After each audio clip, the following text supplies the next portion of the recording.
This is the phone system that we use. It's pretty self-explanatory. If you want to make a call, you pick the line, you type in, 911, whatever it may be, and then it would make the call.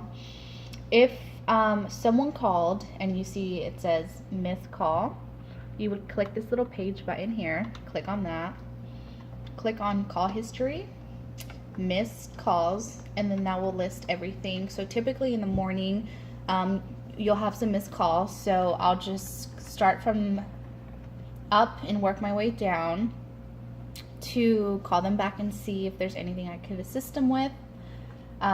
You can also go to answer calls. Say a customer calls, you answer the phone and they ask you a question and you have to call them back. You just click on answered calls, depending on where they land, call them back. So you don't have to remember all their numbers.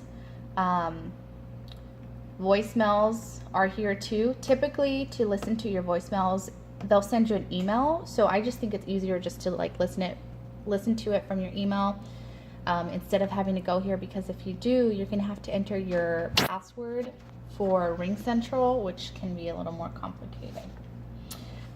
If there's two lines, very self-explanatory. The second line is going to illuminate red. So all you have to do is push this little hand button to put the other call on hold, and then push the button for the other line and it'll connect, and vice versa. Again, this is for the speaker, this is for a headset, and this is for a mute. Pretty self-explanatory. As far as directory, I don't have anything major other than two of our major banks. I'll probably add a few more just to be more, make it easier.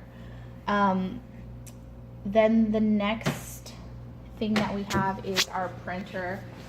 Typically, to use the printer, it's pretty self-explanatory. To make copies, all you do is push the copy button, the number that you want, black or white. To scan a document, I don't really use the scan button because it's not connected to the computer. So anytime you want to scan a document, you bring it up here. Now be cautious that you don't want to put more than possibly like 15 documents in here, because it'll get jammed, and then that will require you having to open this and shank it out, and most likely it's going to end up getting ripped. So I just kind of load it. You'll hear a little sound. I turn to my computer and I click on this little what is that called? Microscope. There you go. And then you, click on that and you type in Canon, which is the name of the printer, and it's gonna instantly pop up, which is this little scanner with the green paper.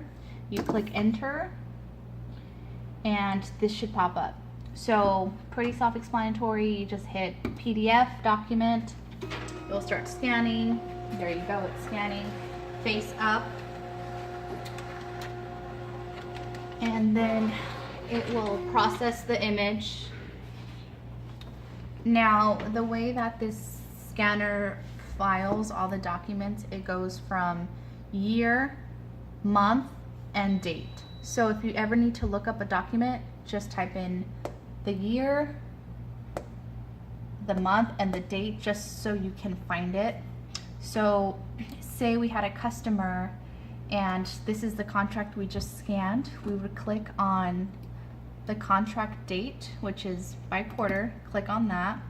I would grab this and put it in their file, and then that's how they would have their contract, as you can see, like this one, which has their entire contract on file.